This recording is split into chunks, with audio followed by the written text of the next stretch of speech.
तो last lecture में हमने कवर कर लिए थे टाइप्स ऑफ केमिकल रिएक्शंस, जिसमें हमने पढ़े थे एनर्जी के बेस पे केमिकल रिएक्शंस के दो टाइप जो थे, एंडोथर्मिक रिएक्शन, एक्सोथर्मिक रिएक्शन। और हमने पढ़े थे रिएक्टेंट्स के बेसिस पे रिएक्शन के 5 टाइप। क्या क्या थे? कॉम्बिनेशन रिएक्शन, डिकम्पोजिशन रिएक्शन जो कि कॉम्बिनेशन का उल्टा होती है, एक डिस्प्लेसमेंट रिएक्शन। बची थी हमारी 2 टाइप की और केमिकल रिएक्शन, एक थी डबल डिस्प्लेसमेंट और दूसरी थी रिडॉक्स रिएक्शन। तो आज हम लोग कवर करने वाले डबल डिस्प्लेसमेंट रिएक्शन। सबसे पहले डबल डिस्प्लेसमेंट क्या है, मैंने थोड़ा सा इंट्रोडक्टरी पार्ट आपको बता दिया था, नंबर 4 लिखूंगा मैं, क्यों? 3 पहले कवर हो चुकी है। डबल डिस्प्लेसमेंट ऐसी रिएक्शन में होती है, डबल डिस्प्लेसमेंट ऐसी रिएक्शन में होती है, कैसी? ऐसी रिएक्शन है जिसमें दो स्पीशी आपस में क्या करती है, एक दूसरे को डिस्प्लेस करती है। आपस में डिस्प्लेस करने का क्या मतलब है? जैसे सपोज करिए A B plus C D जुड़ा है। क्या जुड़ा है? A B plus C D. A B क्या है? ए मेटल है, बी नॉन मेटल है, सी मेटल है, डी नॉन मेटल है। समझ में आया कि नहीं आया? तो क्या होगा कि ये सी ए को डिस्प्लेस करेगी और वाइसा वर्सा, और बी डी को डिस्प्लेस करेगी और वाइसा वर्सा। इसका मतलब क्या है? A D plus B C, ये बनेगा भाई। समझ में आया कि नहीं आया? ये होती है डबल डिस्प्लेसमेंट का एक पैटर्न। मतलब क्या, एक मेटल दूसरे मेटल को क्या कर देता है, अपनी थ्रोन से हटा देता है और दूसरा मेटल पहले की जगह में आके बैठ जाता है। समझे कि नहीं समझे? अब मैं इसका एग्जांपल बताता हूँ ऐसा क्यों होता है। सबसे पहले मैंने आपको रिएक्टिविटी सीरीज करवाया था, होप कि आपने पढ़े होंगे। सबसे पहले रिएक्टिविटी सीरीज में आता है पोटेशियम, उसके नीचे सोडियम, उसके नीचे कैल्शियम, उसके नीचे मैग्नीशियम, उसके नीचे एल्यूमिनियम, उसके नीचे जिंक, उसके नीचे आयरन, उसके नीचे लेड, उसके नीचे हाइड्रोजन, उसके नीचे कॉपर, सिल्वर, गोल्ड। ऐसा आपको याद होना चाहिए, मुझे नहीं, ठीक है ना, क्योंकि पेपर आपको देना है, मुझे नहीं। चलिए तो आगे बढ़ते हैं। डबल डिस्प्लेसमेंट रिएक्शन में नॉन मेटल की रिएक्टिविटी भी मैटर करती है। सपोज करिए, इसको ऐसे एग्जांपल से समझिए। अब आप लोग ग्रोन अप्स है, ठीक है ना, थोड़े ऐसे एग्जांपल में ले सकता हूं।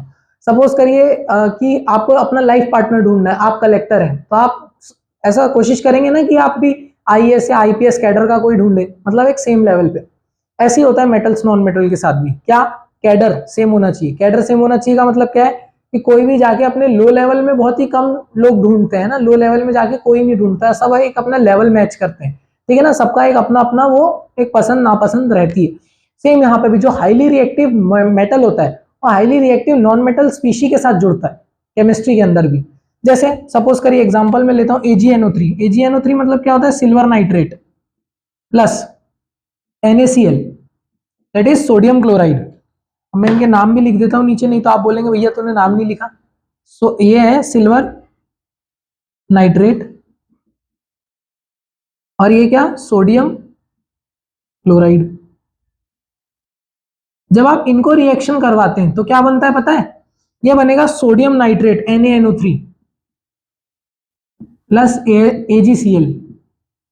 ये रिएक्शन किसका? AgCl सेटल डाउन, प्रेसिपिटेट बन जाएगा AgCl का। समझ आया कि नहीं आया? अब देखो, जब नॉन मेटल की रिएक्टिविटी आप चेक करेंगे तो आपको मालूम चलेगा कि ये जो Cl है ये लेस रिएक्टिव है NO3 से। मतलब जो Cl होता है वो NO3 से कंपैरेटिवली लेस रिएक्टिव होता है, जिसके कारण जो हाईली रिएक्टिव है वो हाईली रिएक्टिव के साथ ही जुड़ेगा। समझ आया कि नहीं आया? ऐसी चीज होती है भाई, ठीक है। अब आगे चलते हैं। ये एक रिएक्शन का एग्जांपल है, सिल्वर क्लोराइड है सोडियम नाइट्रेट। दूसरी रिएक्शन का एग्जांपल से समझते हैं इसको। सिल्वर ने क्या किया? सोडियम को डिस्प्लेस कर दिया था यहाँ पे। अब देखिए, बेरियम क्लोराइड, सोडियम सल्फेट, जब इन दोनों की रिएक्शन होती है तो क्या बनता है? बेरियम सल्फेट, सोडियम क्लोराइड, ठीक है। बेरियम मिलता है सीजियम के बाद, रेडियम के ऊपर, ठीक है, बेरियम क्लोराइड, ठीक है, सोडियम सल्फेट। ये क्या है? Barium sulphate. और इसका क्या बन जाता है? प्रिसिपिटेट बन जाता है। बेरियम सल्फेट डिपॉजिट हो जाता है और ये सोडियम क्लोराइड। समझ आया कि नहीं आया? ये दो एग्जांपल है डिकम्पोजिशन के, डबल डिस्प्लेसमेंट रिएक्शन के। जो डबल डिस्प्लेसमेंट रिएक्शन होती है वो उतनी नहीं आती पेपर में, क्योंकि इसके एग्जांपल लिमिटेड है आपको सिलेबस में। एग्जांपल लिमिटेड इसलिए क्योंकि नॉन मेटल की रिएक्टिविटी नहीं है आपको, ठीक है ना। तो आप लोग ऐसे चेक कर सकते हैं कि कौन सा नॉन मेटल ज्यादा रिएक्टिव होता है, कहाँ? गूगल में सर्च कर लो, जिसको ज्यादा क्यूरियोसिटी है तो। वैसे आता नहीं, ठीक है ना। तो ये डबल डिस्प्लेसमेंट रिएक्शन थी। अब आते हैं अपन लोग जो मेन, जो इस चैप्टर का क्रक्स छुपा हुआ है, ठीक है ना, जो सबसे इंपॉर्टेंट चीज है, वो है फिफ्थ टाइप की रिएक्शन, रेडॉक्स रिएक्शन। कौन सी रिएक्शन? Redox reaction. अब मैं बता दूं आपको, इस दुनिया की सारी रिएक्शन है, सारी, that is composition, decomposition, sorry combination, decomposition, displacement, double displacement, exothermic, endothermic, उसके बाद अभी तुम्हारे कार्बन एंड इट्स कंपाउंड में आने वाली कौन सी, combustion reaction, addition reaction, substitution reaction, elimination reaction, जितनी भी रिएक्शन है वो दो ही टाइप की होती है। कौन सी? या तो रिडक्शन, नहीं तो ऑक्सीडेशन। क्या? रिडॉक्स रिएक्शन पे आते हैं हम लोग। पांचवा कौन सी रिएक्शन है? Redox reaction. ये मिलके बना है दो शब्दों से। कौन कौन सा? री और डॉक्स। रिड और ऑक्स। मतलब रिड का मतलब होता है रिडक्शन और ऑक्स का मतलब होता है ऑक्सीडेशन, ठीक है ना। साइंटिस्टों को समझ में नहीं आ रहा था कि बाकी क्लासिफाई कैसे करें हम रिएक्शन के पैटर्न्स, क्योंकि हर रिएक्शन तो डबल डिस्प्लेसमेंट या डिस्प्लेसमेंट या कॉम्बिनेशन, नहीं तो डिकम्पोजिशन होगी नहीं। तो साइंटिस्टों ने ब्रॉडली क्लासिफाई करे रिडक्शन और ऑक्सीडेशन रिएक्शन। ये रिडक्शन रिएक्शन क्या होती है? सबसे पहले समझते हैं ऑक्सीडेशन क्या होती है। As its name suggests, oxidation means addition of oxygen. सबसे पहला ऑक्सीडेशन देख के क्या आता है दिमाग में? Addition of oxygen. दूसरी चीज क्या होती है? अब देखो, जहां पे ऑक्सीजन का एडिशन होगा, याद रखना हाइड्रोजन का वहां पे रिमूवल होगा।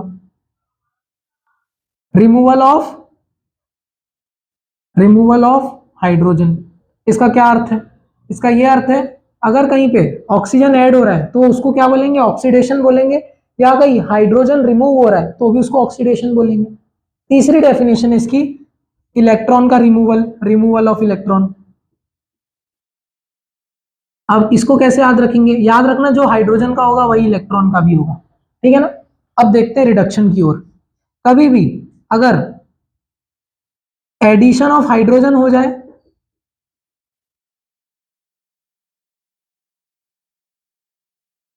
रिमूवल ऑफ ऑक्सीजन हो जाए, या जो हाइड्रोजन के साथ हो रहा था क्या, एडिशन ऑफ इलेक्ट्रॉन हो जाए, याद रखना जो हाइड्रोजन के साथ होगा वही इलेक्ट्रॉन के साथ भी होगा, ऐसी रिएक्शनों को रिडक्शन कहते हैं। समझ आया कि नहीं आया? तो ब्रॉडली तीन डेफिनेशन है क्या, ऑक्सीडेशन की और रिडक्शन की। First of all, what do mean by oxidation? Oxidation is a process of removal of oxygen, और it can be the process of, sorry, oxidation is the process of addition of oxygen, removal of hydrogen and removal of electrons, ठीक है। Reduction is the process of removal of oxygen, addition of hydrogen and addition of electron. समझ में आया कि नहीं आया? कुछ नहीं आ रहा होगा, सब दिमाग के ऊपर जा रहा होगा, अभी एग्जांपल से समझो, ठीक है ना। ध्यान से समझो भाई। सपोज करो आपने एक कॉम्बिनेशन रिएक्शन, बड़ी प्यारी रिएक्शन देखो, कौन सी? मैग्नीशियम को जब आप ऑक्सीजन के साथ बर्न कर दो in air, burning of magnesium रिविंग, तो क्या बन जाता है? एमजीओ बन जाता है। ये कहां पे क्लासिफाई किए थे आपने? ये क्लासिफाई किए थे भाई कॉम्बिनेशन के अंदर। पर आप अगर इसको ध्यान से समझेंगे तो आपको ये समझ आएगा कि मैग्नीशियम जो था उसमें कौन जुड़ रहा है? ऑक्सीजन जुड़ रहा है। मतलब मैग्नीशियम का क्या हो रहा है? ऑक्सीडेशन, क्योंकि ऑक्सीजन जुड़ कहाँ रहा है? मैग्नीशियम में जुड़ रहा है ना। अरे समझ आया कि नहीं आया? और दो ऑक्सीजन थे यहाँ पे, मतलब एटम, तो एक ऑक्सीजन एटम अलग हो रहा है, तो देखो एक ही बचा अब ऑक्सीजन एटम। तो ऑक्सीजन का क्या हो रहा है? ऑक्सीजन से ऑक्सीजन अलग हो रहा है। इसका मतलब क्या हो रहा है? ऑक्सीजन का रिडक्शन नहीं हो रहा। अरे ऑक्सीजन का रिडक्शन नहीं हो रहा। आप बोलोगे भैया ऑक्सीजन से ऑक्सीजन कैसे अलग हो सकता है? भाई ऑक्सीजन मॉलिक्यूल था, मॉलिक्यूल में दो एटम होते हैं, दो एटम में एक एटम अलग हुआ, तो क्या उसको ऑक्सीजन को अलग होना नहीं बोलेंगे? क्या आप बोलेंगे ना? तो अभी मैं बिल्कुल ही सिंपली समझा रहा हूं क्या हुआ यहाँ से, ऑक्सीजन अलग हो गया, ऑक्सीजन से ही एक एटम टूट गया, जिसके कारण ऑक्सीजन का क्या हो गया? रिडक्शन हो गया। तो मैग्नीशियम का ऑक्सीडेशन हुआ और ऑक्सीजन का क्या हुआ? रिडक्शन हो गया। समझ में आया है कि नहीं आया? तो ऑक्सीडेशन मैग्नीशियम का हुआ और रिडक्शन किसका हुआ? ऑक्सीजन का। अब अगर मैं आपसे पूछूं कि मैग्नीशियम का ऑक्सीडेशन करवाया कौन, मतलब ऑक्सीडाइजिंग एजेंट कौन, समझो मेरी बात को, यहां ध्यान से सुनो।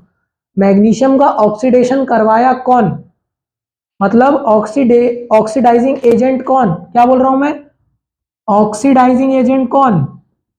तो आप बोलोगे भैया ये ऑक्सीडाइजिंग एजेंट मतलब जो ऑक्सीडेशन करवा रहा है, मतलब मैग्नीशियम का ऑक्सीडेशन तो ऑक्सीजन करवा रहा है, तो ये ऑक्सीजन आएगा, क्योंकि ऑक्सीजन के होने के कारण ही ऑक्सीडेशन हुआ, किसका, मैग्नीशियम का। इतनी चीज क्लियर हुई? अगर नहीं हुई तो वीडियो को एक बार वापस से देख, समझ में आया कि नहीं आया। अभी मैं और 2-3 एग्जांपल लूंगा, टेंशन मत लो, ठीक है ना। अभी रिड्यूसिंग एजेंट, ऑक्सीजन का रिडक्शन करवाया कौन, किसके कारण ऑक्सीजन से एक एटम अलग हुआ, मैग्नीशियम।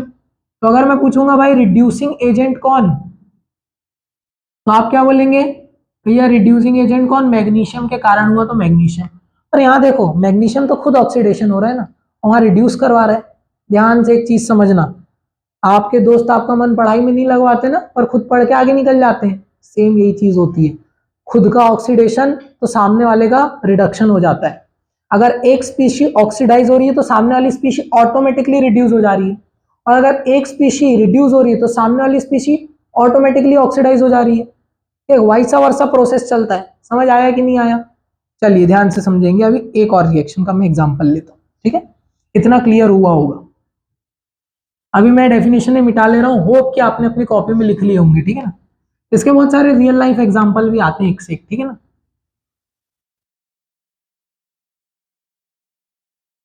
चलो ध्यान से समझेंगे। अब मैं ऑक्सीजन भी नहीं ले रहा और हाइड्रोजन वगैरह कुछ भी नहीं ले रहा, ध्यान से समझेंगे क्या।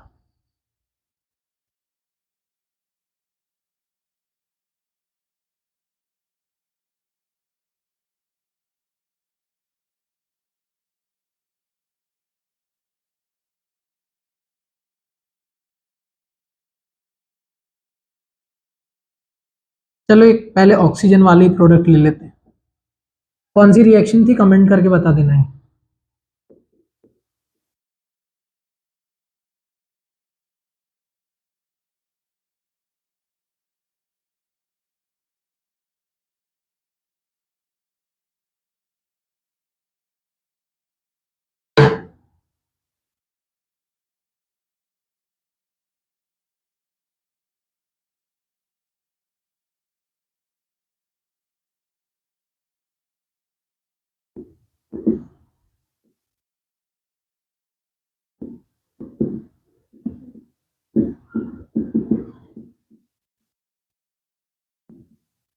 ठीक है, ये आपकी रिएक्शन है।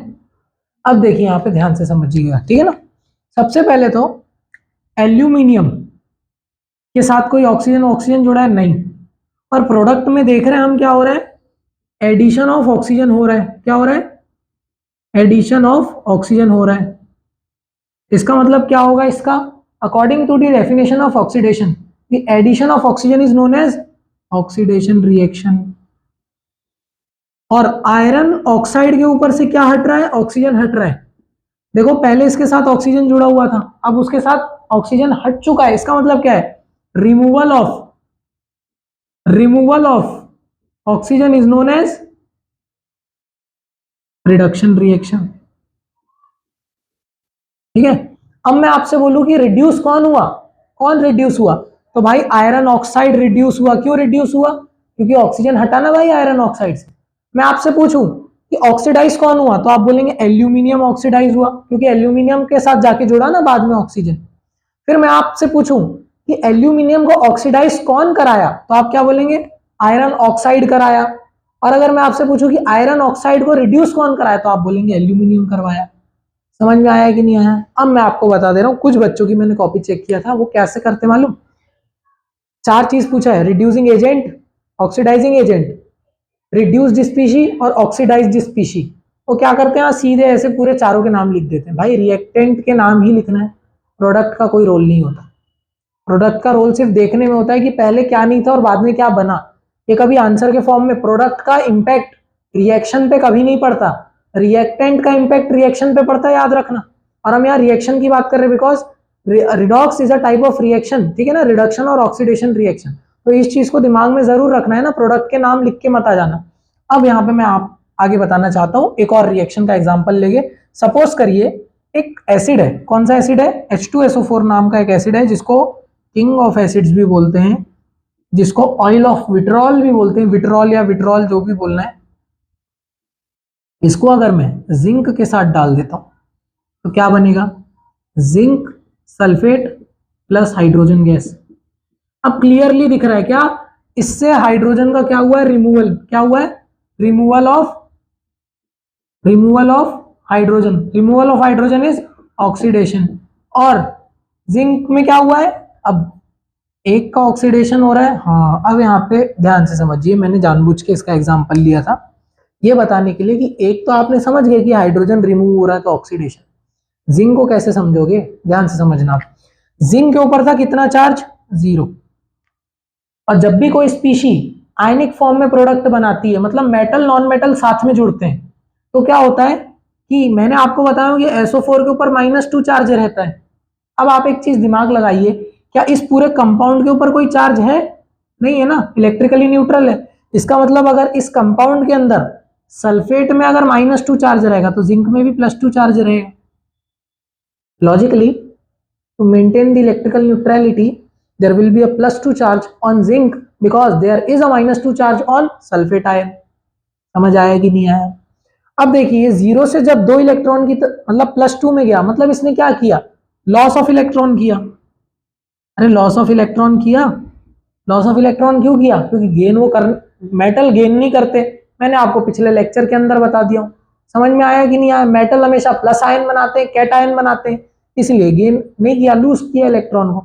अब जब इसने इलेक्ट्रॉन को लूज किया तो आप डेफिनेशन याद करिए, मैंने आपको क्या बताया था, loss of hydrogen, loss of electron and gain of oxygen is known as oxidation.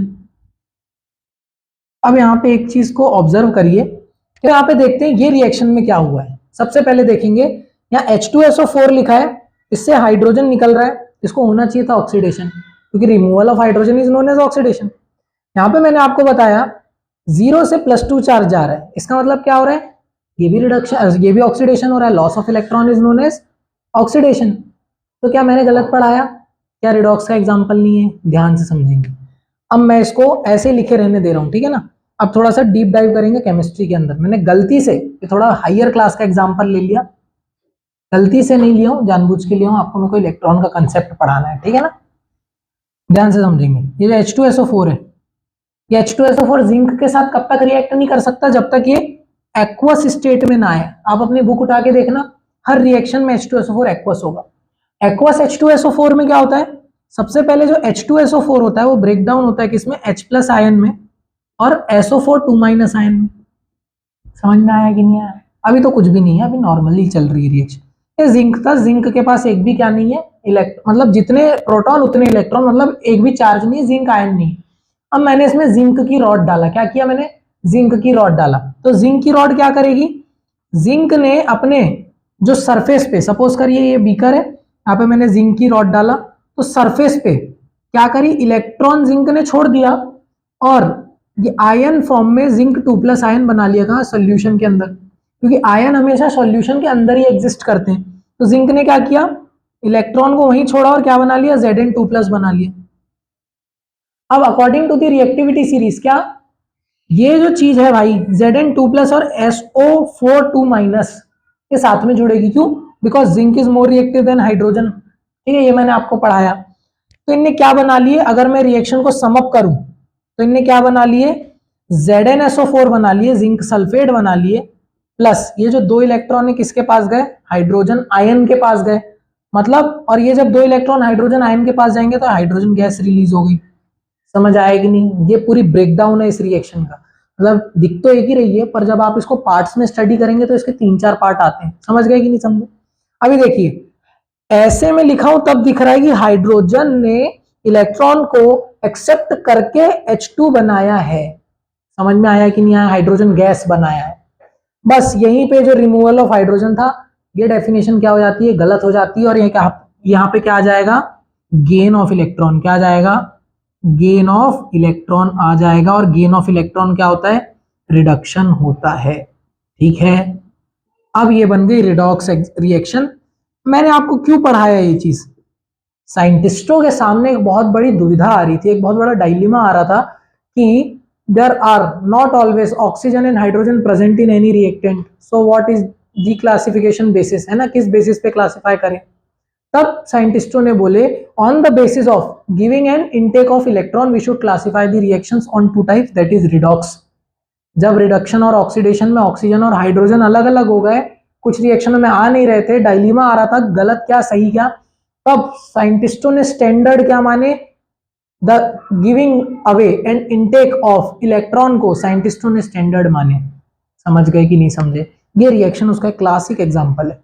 समझ आया कि नहीं? आपकी बुक में बहुत सिंपल रिएक्शन होगी, क्या क्या, carbon plus oxygen give CO2, magnesium plus oxygen give MgO, ठीक है। पर मैं बोल रहा हूं कि अगर आपने एक बार इलेक्ट्रॉन वाला कंसेप्ट समझ ली, क्या पहले जिंक 2+ आयन बनाया, कैसे, अपना इलेक्ट्रॉन लूज करके, इलेक्ट्रॉन लूज किया, इसका मतलब क्या है, लॉस ऑफ इलेक्ट्रॉन ऑक्सीडेशन। समझ आया कि नहीं आया? नंबर मिलेंगे इसमें भी, कोई इसमें नंबर नहीं काट सकता। फिर उसके बाद H2SO4 का जो H+ आयन था, उसने क्या किया, इलेक्ट्रॉन इसके जो लूज किए हुए थे उसको क्या किया, एक्सेप्ट किया, and gaining of electron is known as reduction. तो ये भी कैसी एग्जांपल का टाइप है, रिडॉक्स का टाइप है। समझ में आया कि नहीं आया? और पहले हमने देखे थे तो पहले तो दोनों से ऑक्सीडेशन आ रहा था, इसका मतलब ये तो कॉन्ट्राडिक्शन था। बस इसी को रिमूव करने के लिए साइंटिस्टों ने पूरा इलेक्ट्रॉन वाला कंसेप्ट दिए। नॉर्मली स्कूलों में छुड़वा दिया जाता है, पर हमारा नेचर ऐसा नहीं है कि हम केमिस्ट्री का कोई भी कंसेप्ट छोड़े, क्योंकि केमिस्ट्री अगर हमने छोड़े तो भाई केमिस्ट्री हमको छोड़ देगी। या जो भी सब्जेक्ट हम पढ़ते, बोलते ना मैथ्स नहीं पढ़ रहे, भाई तुम मैथ्स नहीं पढ़ नहीं रहे, भाई मैथ्स तुमको छोड़ रही है, ठीक है ना। ऐसा हमको लगता है कि हम बड़े स्टडी, कि हम मैथ्स नहीं कर रहे हैं, हम SST नहीं कर रहे हैं। मैं तुमको पर्सनल अपनी कहानी बता देता हूँ। मैंने ना SST नहीं पढ़ा था और इंग्लिश नहीं पढ़ा था। मेरे को इंग्लिश SST सबसे वाहियात लगते थे अपने टाइम पे, अपनी 10th क्लास के टाइम। मेरे साइंस के अंदर थे 95 थे, हिंदी के अंदर 96 थे, और मैथ्स के अंदर 94 थे, ठीक है, बोर्ड्स की बता रहा हूँ। पर हिंदी इंग्लिश को मैंने सॉरी ये SST और इंग्लिश को मैंने साल भर ऐसे ही हल्के में लिया। उसके कारण क्या हुआ मालूम, आखिरी आखिरी जब आया तो मेरे को लोड लगा, इंग्लिश में 83, SST में 84। चलो वो तो ठीक है, 10th के मार्क्स मैटर नहीं करते। उसके बाद जब अभी कॉम्पिटिटिव एग्जाम की तैयारी करने में आए ना, तो वही SST पढ़ना पड़ रहा है, कोल्ड करंट, हॉट करंट, हमारे ये गांधी जी के मूवमेंट, दांडी मार्च, नॉन कॉर्पोरेशन है ना, नॉन अलाइनमेंट मूवमेंट, दुनिया भर के, गांधी जी कब बाहर आता है, फिर वो जलियांवाला बाग मैसेकर। तो आदमी को अभी रियलाइज नहीं होगा, बाद में रियलाइज होता है, मालूम, जब वो डेस्टिनी उसको पलट के मारती है ना, तब रियलाइज होता है कि यार उस टाइम हमने छोड़ा। अभी भी मेरे को वो दिक्कत जाती है किसमें, कि past present, present past, present perfect, ठीक है ना, क्योंकि हमने पढ़े नहीं। तो अगर आप साइंस छोड़ दोगे तो साइंस आपको छोड़ देगी भाई, क्योंकि हर कॉम्पिटिटिव एग्जाम में साइंस का वेटेज है।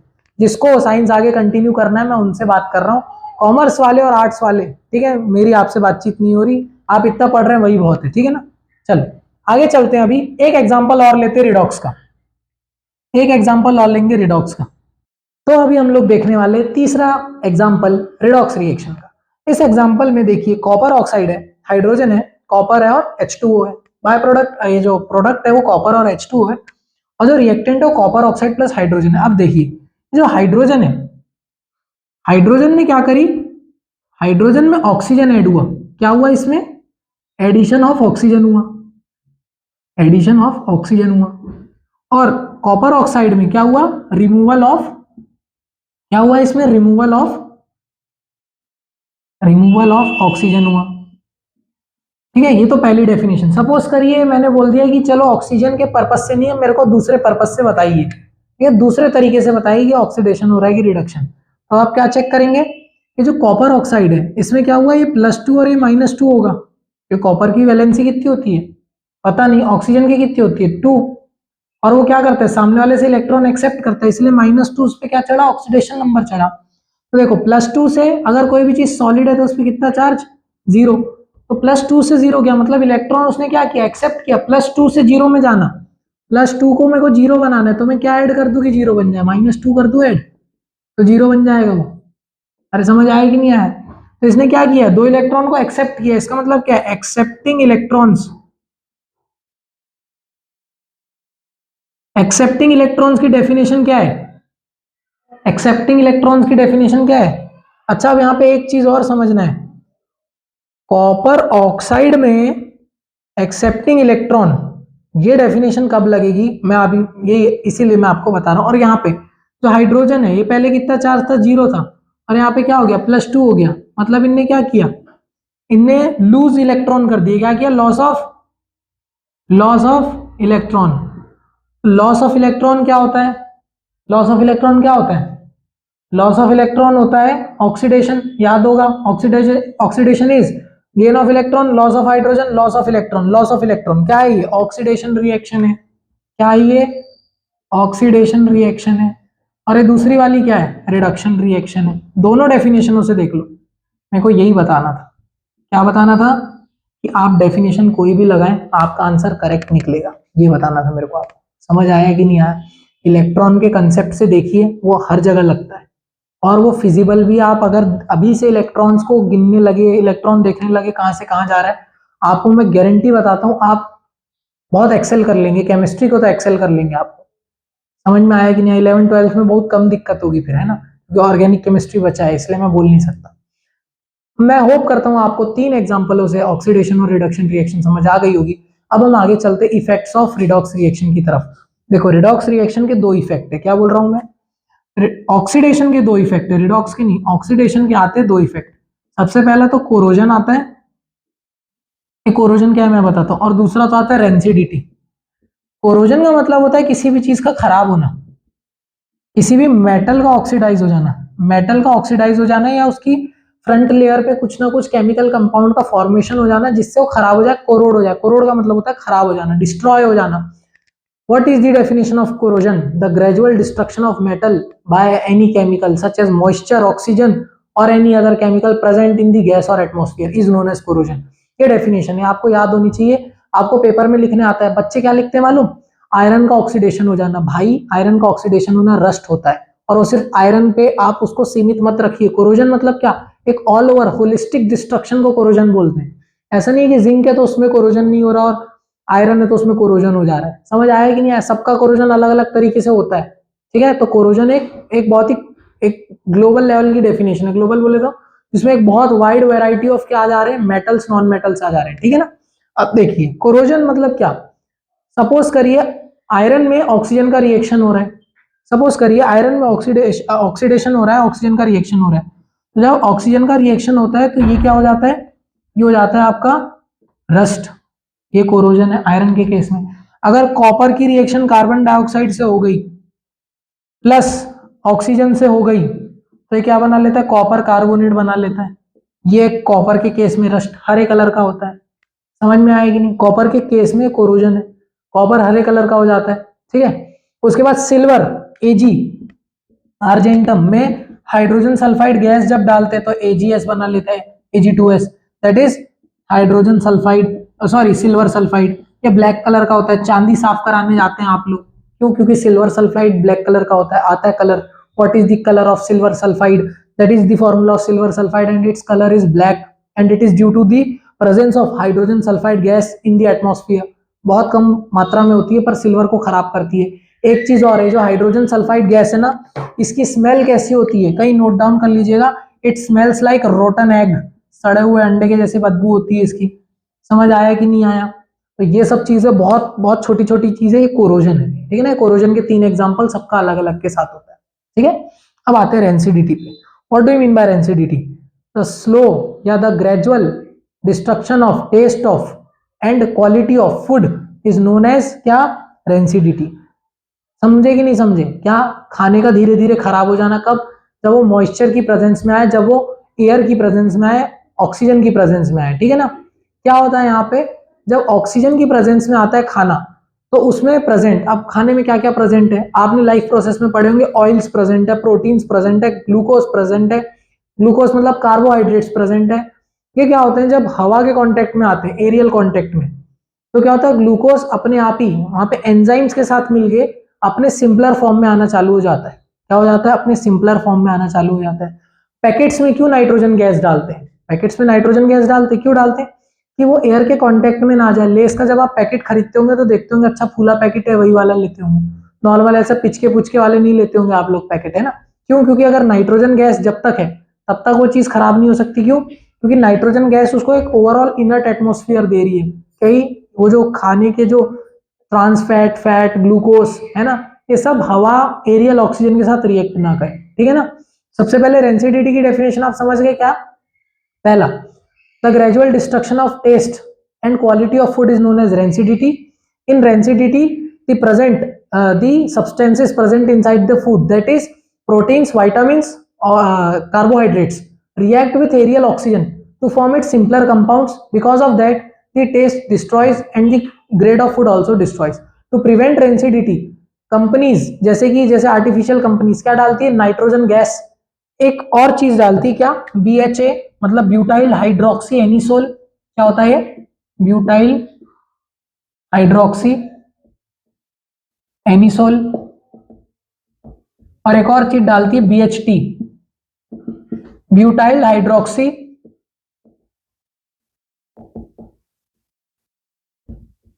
टोल्यूइन, ठीक है ना। ये दो चीजें डालती कंपनियां, ये क्या है, ये और प्रिजर्वेटिव्स एंटीऑक्सीडेंट्स है। आपने सुने होंगे हमारे खाने में एंटीऑक्सीडेंट्स, ये ठीक है, ये ऑक्सीडेशन होने से रोकते हैं, ठीक है ना।